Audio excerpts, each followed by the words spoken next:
Okay, here we go again. Charizard 7-star. I can do this! Ah, that was easy. Hello, fellow Pokemon trainers, all just a little bit of a heads up for you that the Charizard 7-star Tera Raid event is back with us for what perhaps likely will be the final time. Yes, from today the 16th until the 18th. So just 4 days inclusive to once more farm the ever-living daylights out of this Tera Raid. Now it is part 2 of the event, so a few things to note. If you don't have it on your map yet, well, connect to the internet in-game and it should appear, in case that's giving you a little bit of trouble. After that, it is the same event as before, the same Charizard, the same moves, the same strategies involved, and all the previous guide content on it still applies if you need help or if you're indeed doing this for the first time. Now, I did beat him with the Annihilate strategy that I went over earlier today, which is a strategy that one-shots literally every single Tera 6-star raid, and it makes everything comically easy.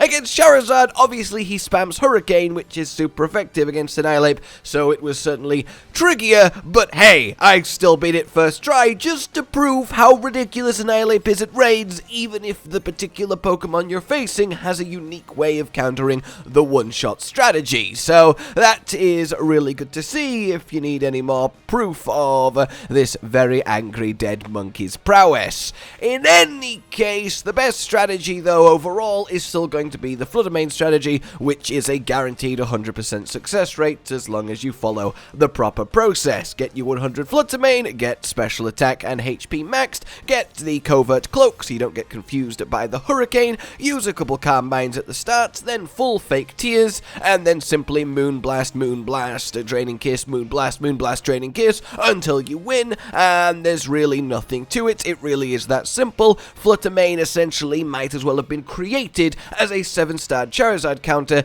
It's just ludicrous, and obviously if you don't have Flutter Mane in your game as a Violeteer, yes, I'm still trying to make Violeteer and Scarleteer a thing, okay, get off my back, then I still recommend the Annihilate strategy, as we've proven it still works even here, or of course Azumarill, even though huge power still gives you tears when you apparently win but don't win. In any case, you cannot catch him a second time, which is a shame. I really thought with part 2 of the event being its own thing, we might be gifted a second Charizard, but alas, that is not the case. You also don't get a guaranteed ability patch this time around if you already got that from your last clear. Basically, this is treating it as if just the last event lasted an extra 4 days, but obviously there's now been a break in between in how it treats you and your progress towards it. So if you're wondering if it's even worth your time going to beat another one, if you had your fill last time, then perhaps, and maybe even probably not, outside of a certain reason that I'll be explaining in a follow-up video that you very much want to keep an eye on. Once you have beat your Tera Raid Charizard, claimed your rewards, and hey, getting an absolute mountain of calcium is certainly nice. That's a good bit of EV training goodness banked, quite literally banked, because it saves you a lot of bank.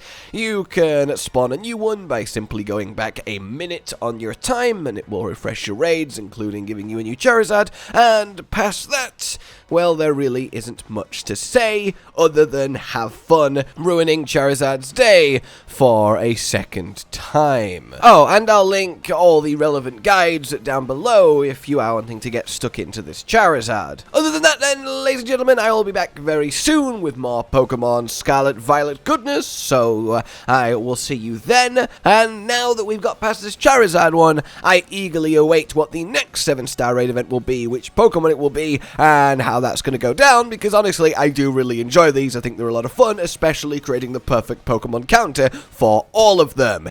For now then, ladies and gentlemen, like you've enjoyed this, subscribe and hit the bell for more, consider supporting the future of the channel on Patreon down below, and until we meet again, a goodbye. Josh, Cotton, and Hollow with the videos, dropping the humor like a hammer on your tippy toes, bringing entertainment on a daily arrangement to take our insanity and turn it into entertainment. Yes, I said entertainment twice, to reiterate that it is nice, to look into your faces on a mostly daily basis when you let us in your homes to make the whole world a stage. Goodbye.